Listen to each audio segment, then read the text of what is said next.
Hind Pak diary entry number 4۔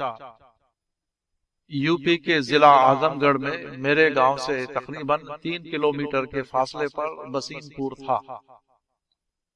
یہاں ایک وسیع زرعی فارم کے اندر یورپی طرز کی ایک لال عمارت تھی جس کو صاحب کا بنگلہ کہا جاتا تھا۔ یہاں ایک انگریز مسٹر لیری رہا کرتا تھا جو غالباً پہلی عالمی جنگ کے بعد یہاں آ کر آباد ہوا تھا۔ 1947 کے انقلاب کے بعد وہ اپنے وطن انگلینڈ واپس چلا گیا۔ انگریزی حکومت نے یہاں اس کو ایک بڑی زمین دی تھی۔ وہ یہاں رہتا تھا اور زمین پر کاشت کرتا تھا۔ وہاں سے گزرتے ہوئے میں نے کئی بار اس بنگلے کو دیکھا تھا۔ اب نئے مالکوں نے اس کو توڑ کر وہاں کھیت بنا دیا ہے۔ اس وقت یہاں سڑک نہیں تھی۔ مسٹر لیری گھوڑے پر سوار ہو کر اپنے بنگلے سے ریلوے اسٹیشن پھر یہاں جایا کرتا تھا۔ یہ ریلوے لائن اس علاقے میں 1901 میں بچھائی گئی۔ اس کا یہ راستہ ہمارے گھر کے سامنے سے گزرتا تھا۔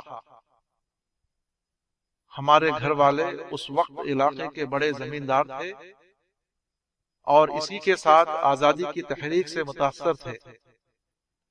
چنانچہ یہ بات ان کو اپنے وقار کے خلاف معلوم ہوئی کہ ایک انگریز گھوڑے پر سوار ہو کر ان کے گھر کے سامنے سے گزرے۔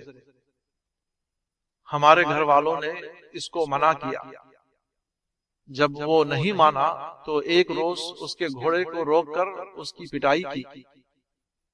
تاہم اس نے کوئی انتقامی کارروائی نہیں کی۔ اس نے صرف یہ کیا کہ آئندہ کے لیے اس نے اپنا اسٹیشن کا راستہ بدل دیا۔ اب وہ نظام آباد کے راستے سے ریلوے اسٹیشن جانے لگا، اگرچہ یہ اس کے لیے ایک لمبا راستہ تھا۔ نوجوانی کی عمر میں اس پر فخر کرتا تھا کہ میرے خاندان والوں نے مسٹر لیری کو گھوڑے سے اتار کر مارا، مگر اب میں سوچتا ہوں کہ یہ بات نہ صرف غیر انسانی تھی بلکہ غیر دانشمندانہ بھی تھی۔ مسٹر لیری ایک ترقی یافتہ قوم کا فرد تھا۔ اس کے مکان کا طرز تعمیر، اس کی زراعت کا اصول، اس کے رہن سہن کا انداز، حتیٰ کہ اس کے رد عمل کا طریقہ، ہر چیز میں لوگوں کے لیے نئی باتیں تھیں جس سے بہت کچھ سیکھا جا سکتا تھا۔ سب سے اہم بات یہ تھی کہ اس پورے علاقے میں اس وقت غالباً وہ واحد شخص تھا جو انگریزی داں تھا۔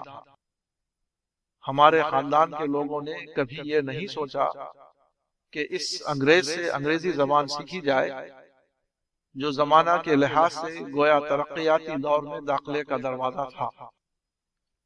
اس کا سبب کیا تھا؟ اس کا سبب انگریزوں کے خلاف وہ نفرت تھی جو اس زمانے کے ہندو اور مسلم دونوں لیڈروں نے پورے ملک میں پھیلا رکھی تھی۔ اس زمانے کے ہندو اور مسلمان دونوں کے لیے انگریز کا لفظ صرف نفرت کی ایک علامت بنا ہوا تھا۔ اس نفرت کے جذبے کو تیز کرنے کے لیے اس زمانے کے لیڈر نئی تحریکیں چلاتے رہتے تھے۔ مثال کے طور پر انگلینڈ کے کپڑوں کو جلانا۔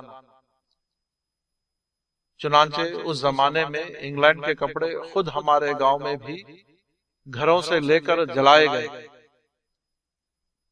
بدقسمتی سے بر صغیر ہند میں پچھلے 100 سال کے اندر جتنی بڑی تحریکیں چلائی گئیں وہ تقریباً سب کی سب مبنی بر نفرت تحریکیں تھیں۔